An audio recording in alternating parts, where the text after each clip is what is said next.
30,000 years ago, somewhere beside a fire, one prehistoric human was probably pretending not to stare at another prehistoric human.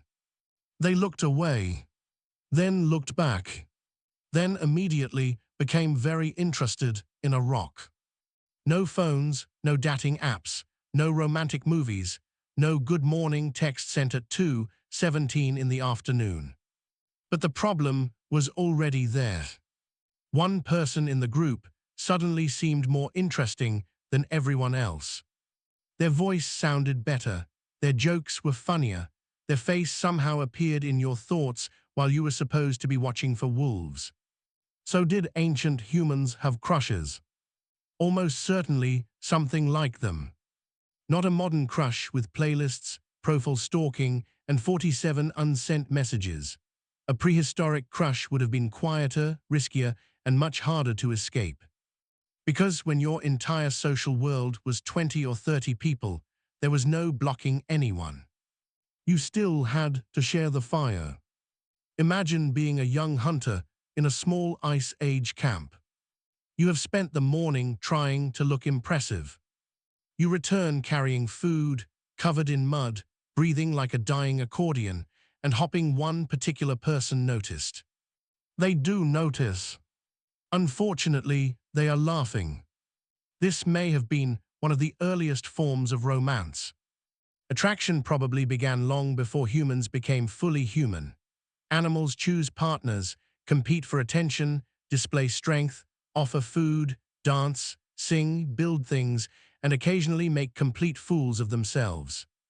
Humans simply became extremely creative about it. A prehistoric person could not buy flowers, but they could bring something rare.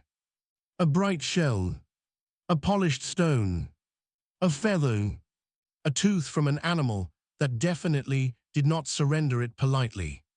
Maybe the gift meant friendship, maybe status, maybe family loyalty.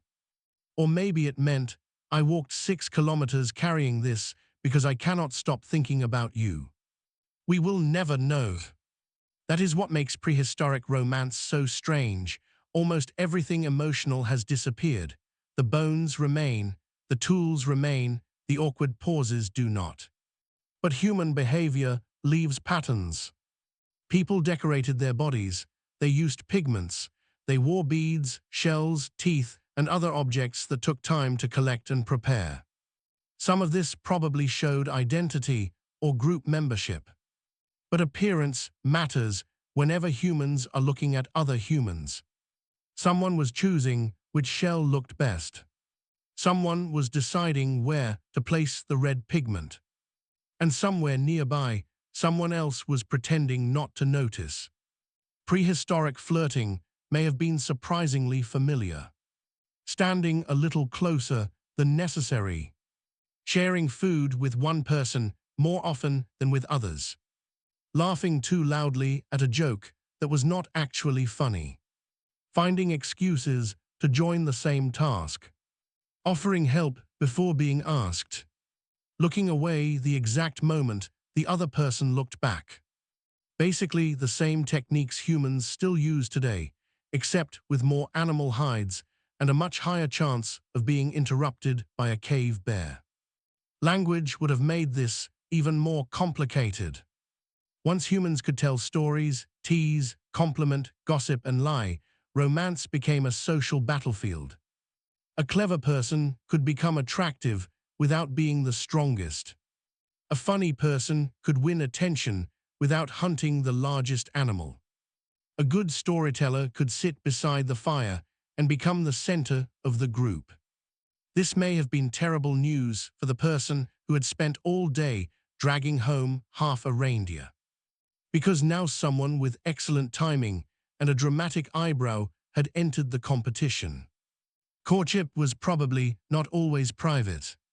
In a small group, everyone would notice who sat beside whom, who shared food, who disappeared together, who returned separately, and who suddenly refused to make eye contact. Your relatives might approve. They might disapprove. They might already have other plans. That is important because ancient attraction did not exist inside modern ideas of personal freedom.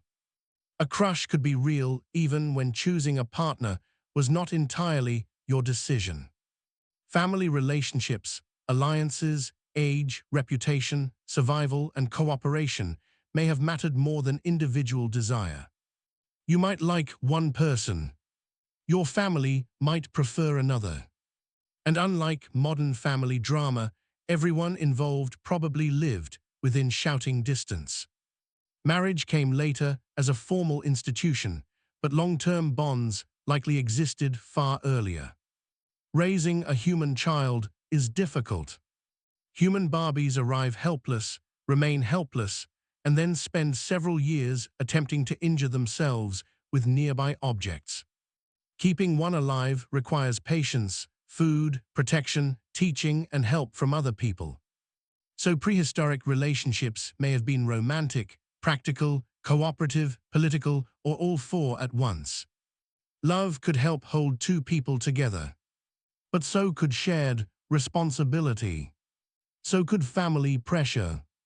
So could the fact that winter was approaching and leaving the group alone was a terrible plan. This does not make the emotions less real. Modern relationships also mix affection with money, family, housing, work, and survival. We simply have better furniture. And then there was jealousy. If prehistoric humans formed strong attachments, they probably worried about losing them. Maybe one person shared too much food with a rival. Maybe someone laughed a little too warmly at another hunter's story. Maybe a newcomer arrived wearing better beads and possessing the prehistoric equivalent of suspiciously perfect hair. Suddenly, the mood around the fire changed. No written arguments. No angry text messages. Just silence, staring, and someone hitting a piece of wood much harder than necessary. Jealousy may have protected relationships, but it could also create conflict. In a small group, romantic tension was not merely personal. It could affect cooperation, trust, alliances, and safety. A love triangle is awkward today. In a group that must hunt, travel, and survive together, it could become a logistical problem. And prehistoric crushes were probably not always sweet. Attraction does not guarantee kindness. Some people may have been possessive, manipulative, rejected, heartbroken, or afraid. Some bonds were probably loving. Others were probably arranged, unstable, unequal, or dangerous. Ancient humans were not simpler versions of us. They were us, living under harsher conditions with fewer ways to leave. Still, there were probably moments that felt almost completely modern. Waiting for one person to return from a hunting trip. Feeling relief when they appeared. Remembering their face while they were gone. Trying to sit beside them without making it obvious. Becoming irrationally happy because they handed you the better piece of food. Maybe two people walked away from the camp together. Maybe one told a story they had already told, just to keep the other person listening. Maybe someone made a bead, polished it for hours, and then spent 3 days pretending it was not intended for anyone. That might be the most human part of the whole question.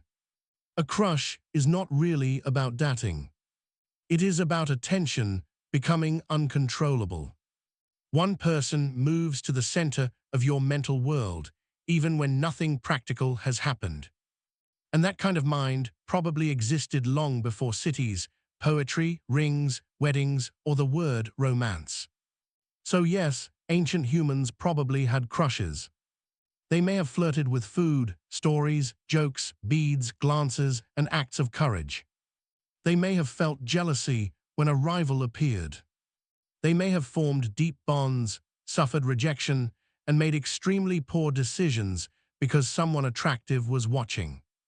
The evidence cannot show us a specific prehistoric love story. But somewhere in the deep past, beside a fire, one person almost certainly looked at another person and forgot what they were supposed to be doing. And for the next few minutes, human civilization was not the only thing still under construction.